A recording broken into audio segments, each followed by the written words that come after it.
naikkan suhu.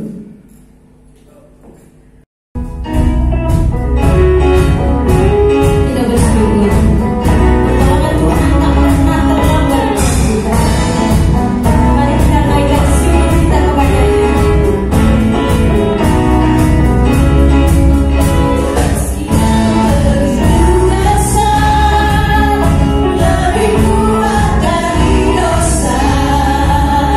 Kasih yang berduka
menjadi kekuatan apapun yang ada di luar sana. Tenanglah, Bapa kita akan selalu pegang hidup kita. Haleluya. Terima kasih Tuhan.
Yesus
hanya dari-Mu Bapa.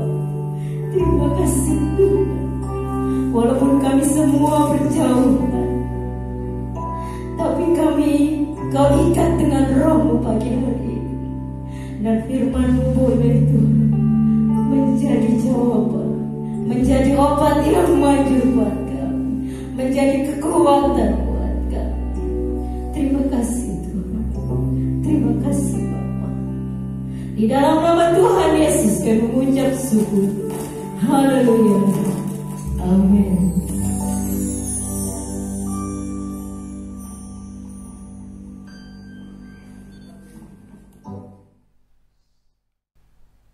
Bapa Surgawi, kami bersyukur kesempatan yang indah pada pagi hari ini.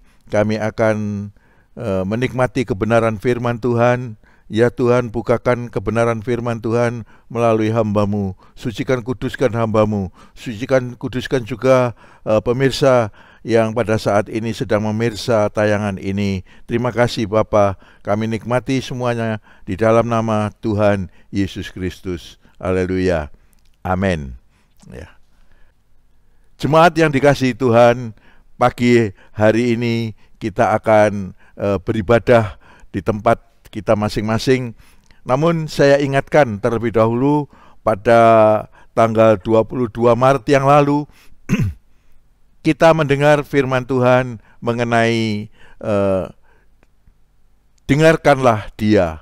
Dia yang dimaksud siapa adalah Tuhan Yesus. Saya ulang sedikit. Pada waktu itu Tuhan Yesus dipermuliakan di atas gunung. Dan pada waktu itu Petrus berkata, Tuhan, kalau dikehendaki saya akan membuatkan 3 kemah. 1 untuk Musa, 1 untuk Yesus, 1 untuk Elia. Dan ternyata ini menurut saya bahwa ini tidak dikehendaki oleh Tuhan, karena ini adalah menyamakan antara Musa, Tuhan Yesus, dan Elia.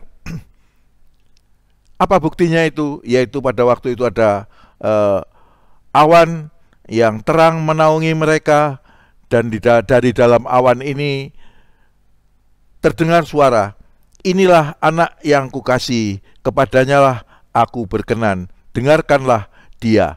Jadi jemaat yang dikasihi Tuhan, pada saat ini adalah dikehendaki supaya kita mendengarkan apa yang dikatakan oleh Tuhan Yesus. Ya, puji Tuhan. Dan pada saat ini kita akan merenungkan kebenaran firman Tuhan yang dengan judul Ada Sukacita di Surga karena 1 orang berdosa yang bertobat.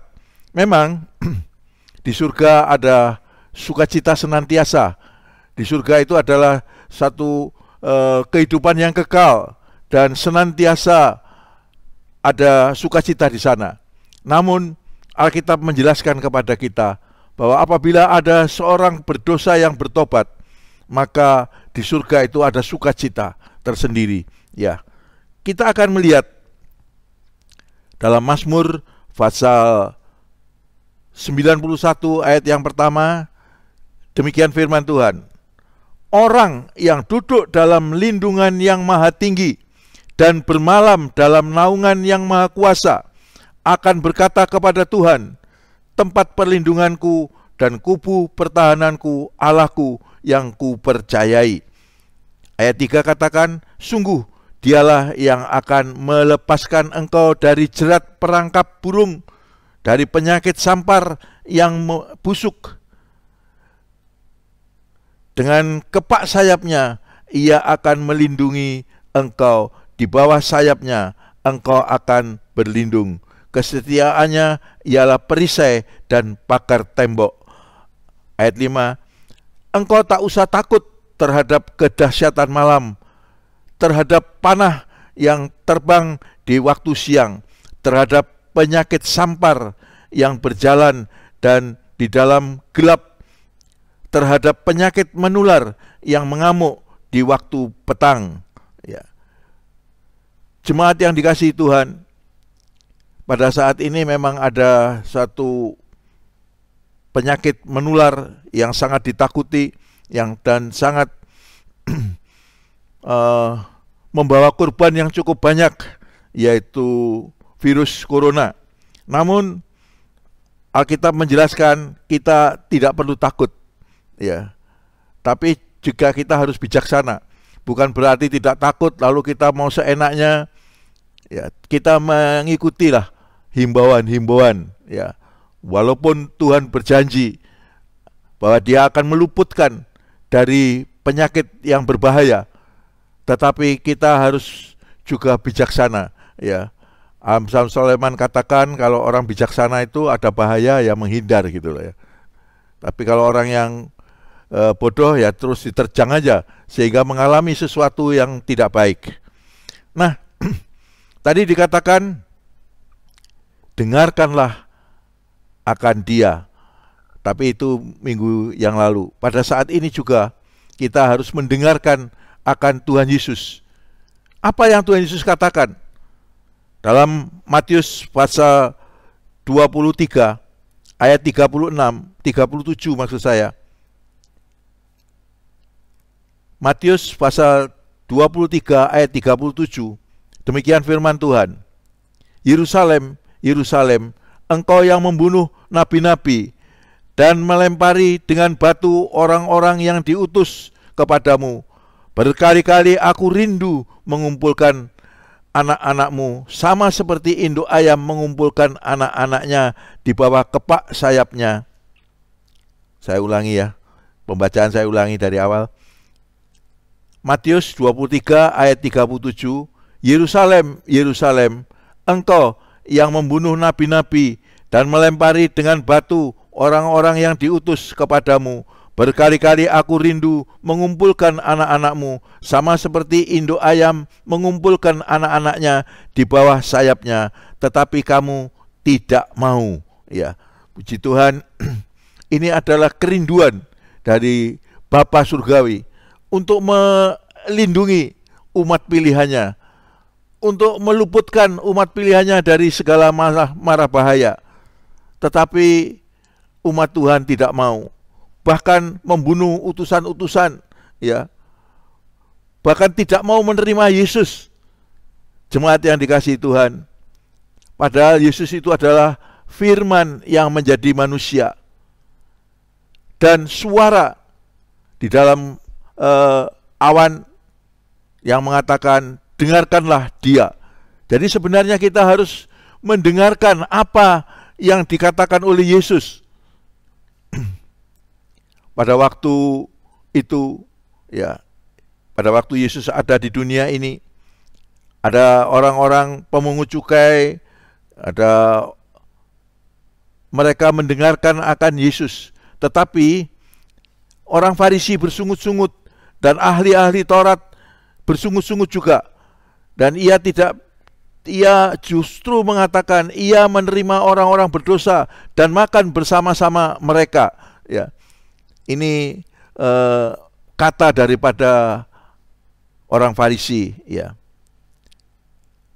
Tapi Yesus mengatakan perumpamaan ini di dalam Lukas pasal 15 ayat yang ketiga. Lalu ia mengatakan perumpamaan ini kepada mereka. Siapakah di antara kamu yang mempunyai 100 ekor domba, dan jikalau ia kehilangan seekor di antaranya, tidak meninggalkan yang 99 ekor di padang gurun dan pergi mencari yang sesat itu sampai ia menemukannya? Kalau misalnya saya yang punya domba 100 itu, saya mikir-mikir untuk mencari yang 1 ekor itu. Karena apa? Meninggalkan kumpulan domba di padang gurun itu akan, nanti kalau misalnya hilang, kita akan mempunyai kerugian yang lebih besar. Tetapi begitulah Yesus mengatakan bahwa Dia mencari. Ayat yang kelima katakan, dan kalau ia telah menemukannya, ia meletakkannya di atas bahunya dengan gembira. Dan setibanya di rumah, ia memanggil sahabat-sahabat dan tetangga-tetangga, serta berkata kepada mereka, bersukacitalah bersama-sama dengan aku, sebab dombaku yang hilang itu telah kutemukan. Aku berkata kepadamu, demikian juga akan ada sukacita di surga karena satu orang berdosa yang bertobat, lebih daripada sukacita karena 99 orang benar yang tidak memerlukan pertobatan. Haleluya. Jemaat yang dikasihi Tuhan, betapa berharganya satu orang yang berdosa itu dicari oleh Tuhan Yesus. Ya, satu orang dicari oleh gembala yang baik ini. Dan apabila sudah dapat, lalu dia memanggil tetangga-tetangganya, lalu mengadakan satu sukacita. Demikianlah mungkin kita orang yang berdosa. Mungkin kita berkata bahwa saya sudah tidak layak di hadapan Tuhan. Tidak demikian, jemaat yang dikasihi Tuhan. Apapun dosa kita, Tuhan Yesus datang ke dunia ini justru untuk mencari mereka yang berdosa. Tidak perlu kita merasa saya tidak layak. Tidak. Justru kita dicari oleh Tuhan dan dilayakkan. Dan sebaliknya surga bersukacita karena satu orang berdosa bertobat. Ya. Perumpamaan lain, Tuhan Yesus mengatakan pada ayat yang ke-8, atau perempuan manakah yang mempunyai 10 dirham, dan jika ia kehilangan satu di antaranya, tidak menyalakan pelita dan menyapu rumah serta mencarinya dengan cermat sampai ia menemukannya. Dan kalau ia telah menemukannya, ia memanggil sahabat-sahabat dan tetangga-tetangganya serta berkata, bersukacitalah bersama-sama dengan aku, sebab dirhamku yang hilang telah kutemukan.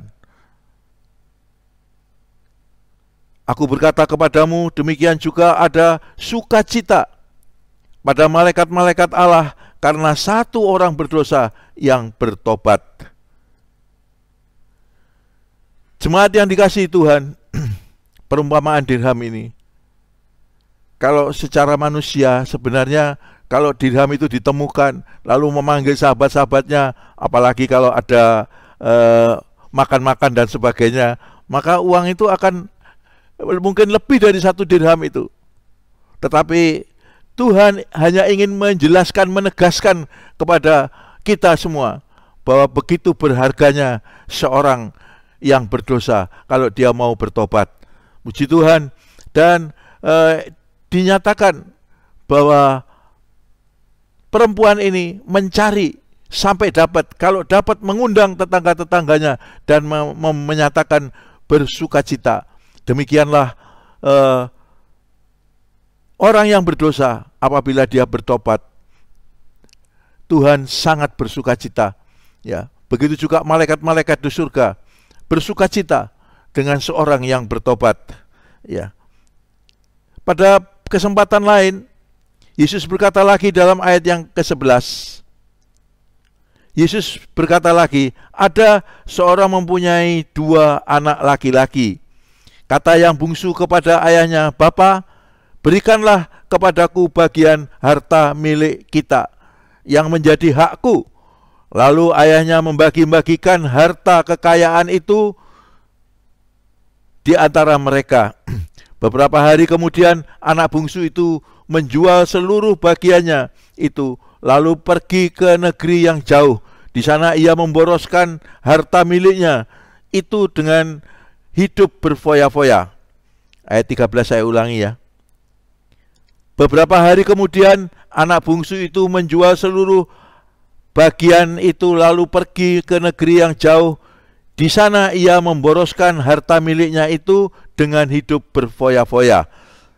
Setelah dihabiskannya semuanya, timbullah bencana kelaparan di dalam negeri itu dan ia pun mulai melarat. Lalu ia pergi dan bekerja pada seorang majikan di negeri itu. Orang itu menyuruhnya ke ladang untuk menjaga babinya. Lalu ia ingin mengisi perutnya dengan ampas yang menjadi makanan babi itu, tetapi tidak seorang pun yang memberikannya kepadanya. Lalu ia menyadari keadaannya, katanya, betapa banyaknya orang upahan Bapakku yang berlimpah-limpah makanannya, tetapi aku di sini mati kelaparan. Aku akan bangkit dan pergi kepada Bapakku dan berkata kepadanya, Bapa, aku telah berdosa terhadap surga dan terhadap Bapa. Aku tidak layak lagi disebut anak Bapa. Jadikanlah aku sebagai salah seorang upahan Bapa. Maka bangkitlah ia dan pergi kepada bapaknya. Ketika ia masih jauh, bapaknya telah melihatnya. Lalu tergeraklah hatinya dengan belas kasihan. Ayahnya itu berlari mendapatkan dia, lalu merangkul dan mencium dia. Kata anak itu kepadanya, Bapa, aku telah berdosa terhadap surga dan terhadap Bapa. Aku tidak layak lagi disebut anak Bapa. Tetapi ayah itu berkata kepada hamba-hambanya, lekaslah, bawa kemari jubah yang terbaik, pakaikanlah itu kepadanya, dan kenakanlah cincin pada jarinya, dan sepatu pada kakinya. Dan ambillah anak lembu tambun itu, sembelihlah dia, dan marilah kita makan dan bersukacita. Sebab anakku ini telah mati dan menjadi hidup kembali, ia telah hilang dan didapat kembali. Maka mulailah mereka bersukacita. Kata ayahnya kepadanya, anakku, ini kita lompat pada ayat yang ke-31. Kata ayahnya kepadanya, kepada anak yang sulung ya, engkau telah bersama-sama dengan aku, dan segala kepunyaanku adalah kepunyaanmu. Kita patut bersukacita dan bergembira, karena adikmu telah mati dan menjadi hidup kembali. Ia telah hilang dan didapat kembali. Jemaat yang dikasihi Tuhan, demikianlah ya, bahwa orang yang berdosa itu sangat berharga ya. Tadi dalam anak yang bungsu, dia sudah berfoya-foya, dia sudah menghabiskan harta. Tetapi anak ayah ya, dia menerima apabila anak itu kembali. Yang penting anak itu mau kembali apa tidak gitu ya. Anak ini dia melihat bagaimana orang upahan di rumah ayahnya berlimpahan, hidup senang, tetapi dia di situ akan mati kelaparan. Kemudian dia mengambil putusan, aku akan pulang kepada Bapa. Ya, ini artinya bahwa orang yang tersesat, orang yang berdosa, orang yang foya-foya ini, dia pulang kembali kepada bapaknya, dan bapaknya menerima, merangkul. Begitu dahsyatnya, begitu ada sukacita. Jemaat yang dikasihi Tuhan, mungkin antara kita ada yang berdosa, mungkin antara kita ada yang merasa tidak layak, tetapi marilah kita datang kepada Bapa ya. Kita datang kepada Tuhan, karena seberapa besar pun dosa kita, maka Yesus telah datang ke dunia ini untuk mengampuni ya. Tadi disebutkan bahwa Tuhan itu mengedangkan sayapnya supaya anak-anak itu datang berlindung di bawah sayapnya, tapi tidak mau ya. Maka yang terjadi adalah hal-hal yang mengerikan di Yerusalem ya. 70 tahun setelah dinubuatkan oleh Yesus, maka terjadilah apa yang dinubuatkan itu. Dan bait Allah dibongkar, bait Allah, dan di sana ada satu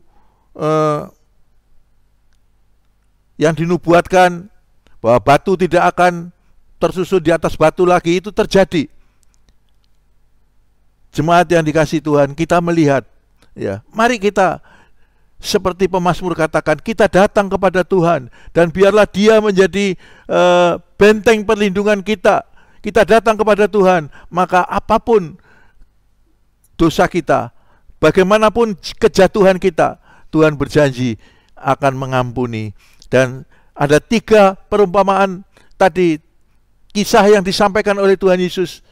Kalau 3 kali dengan perikop yang sama ya, dengan inti yang sama, yaitu mengampuni dosa orang-orang yang sudah bertobat, maka marilah pulang kepada Bapa surgawi. Ya, mari kita datang kepada Tuhan, kita berserah kepadanya. Ya, apapun kelemahan kita, kita datang kepada Tuhan. Mari kita sekarang mulai berkata, kita berlindung, yang mau datang melekat kepada Tuhan, maka Tuhan akan meluputkan kita dari segala mara bahaya, bahkan dari segala sakit menular yang ganas pun Tuhan sanggup untuk meluputkannya. Tetapi marilah kita melekat, kita melekat di dalam Tuhan, kita selalu merenungkan kebenaran firman Tuhan, melekat di dalamnya, maka Tuhan akan menerima kita. Dan malaikat-malaikat di surga bersukacita, ada suasana sukacita di sana. Jangan sampai kita takut untuk datang kepada Bapa, atau kita acuh saja. Ya, nanti penghakiman yang kekal itu sangat mengerikan. Kehidupan yang berikutnya ini adalah penghakiman yang kekal, sangat mengerikan. Tetapi apabila kita mau datang kepada Tuhan, kita akan diluputkan dari segala mara bahaya. Tuhan akan mengampuni, dan Tuhan akan memberikan hidup yang kekal. Memang di surga ada damai sejahtera di sana.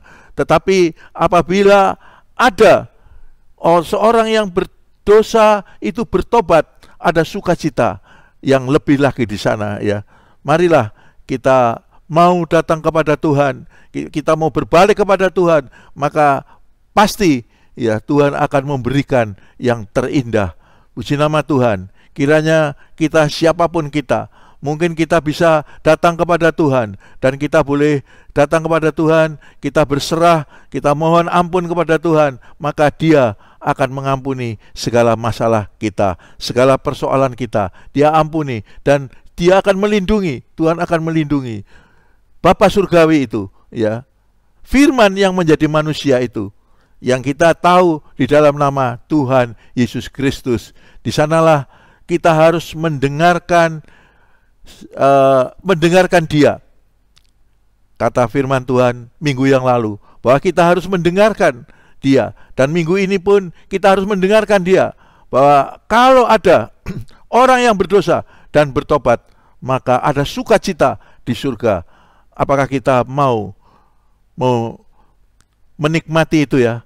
Kita mau bertobat apabila ada yang berdosa. Kita mau bertobat, dan kita mau katakan, Tuhan, aku mau ampuni kesalahanku Tuhan. Maka Tuhan akan mengangkat kita. Tuhan akan memberikan damai sejahtera buat kita. Bahkan Tuhan akan memberikan kekekalan yang indah. Puji nama Tuhan.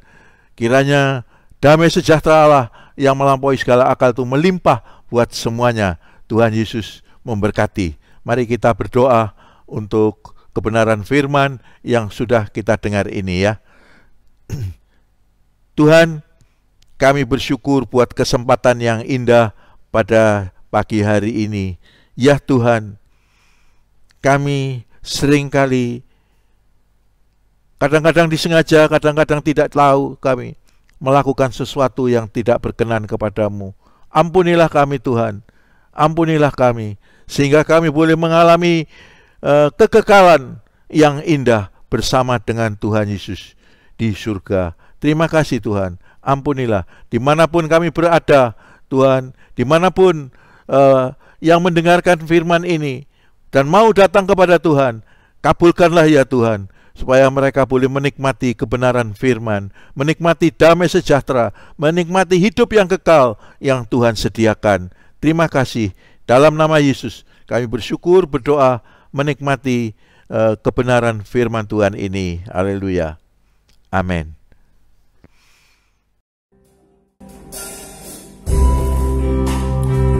Haleluya, seluruh jemaat terkasih dalam Tuhan.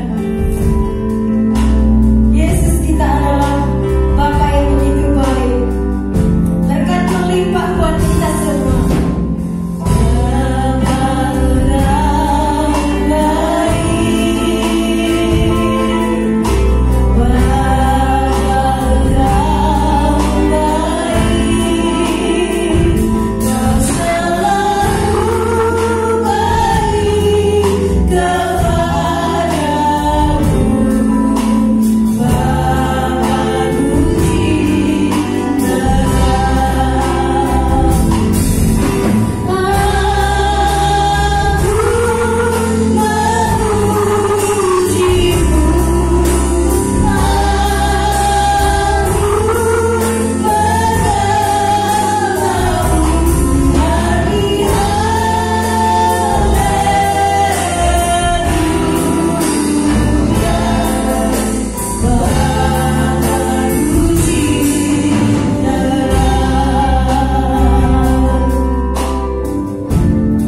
jemaat yang kasih Tuhan, kita akan menaikkan doa berkat. Dan saudara-saudara, dimanapun engkau berada, engkau berdoa pada pagi hari ini, dan saya percaya bahwa persekutuan dengan Tuhan tidak sia-sia. Mari kita berdoa. Bapa, kami bersyukur kesempatan yang indah pada pagi hari ini, kebenaran firman yang kami nikmati ini Tuhan, Engkau memperjelas di dalam tiap-tiap pribadi, supaya kami boleh mengerti. Teristimewa Tuhan, apabila ada yang dalam dosa, Tuhan telah melakukan dosa baik disengaja ataupun tidak, maka hamba berdoa pada pagi hari ini, ya Tuhan, gerakkanlah mereka supaya mereka boleh datang kepada Tuhan. Dan kami sangat percaya bahwa dalam persekutuan dengan Tuhan tidak sia-sia. Mari Tuhan, kami akan berpisah, tapi marilah Tuhan, kedangkan tangan-Mu buat kami semuanya. Salurkan berkat-Mu Tuhan, berkat dari Bapa, Putra, dan Roh Kudus, yang kami mengerti dalam nama Tuhan Yesus Kristus. Damai sejahtera yang daripada Tuhan itu melimpah buat semuanya, sekarang dan sampai selama-lamanya, sampai Maranatha, Tuhan Yesus datang kembali. Dalam nama Yesus kami bersyukur dan kami menikmati berkat pemeliharaan Tuhan, damai sejahtera daripada Tuhan. Haleluya. Amin.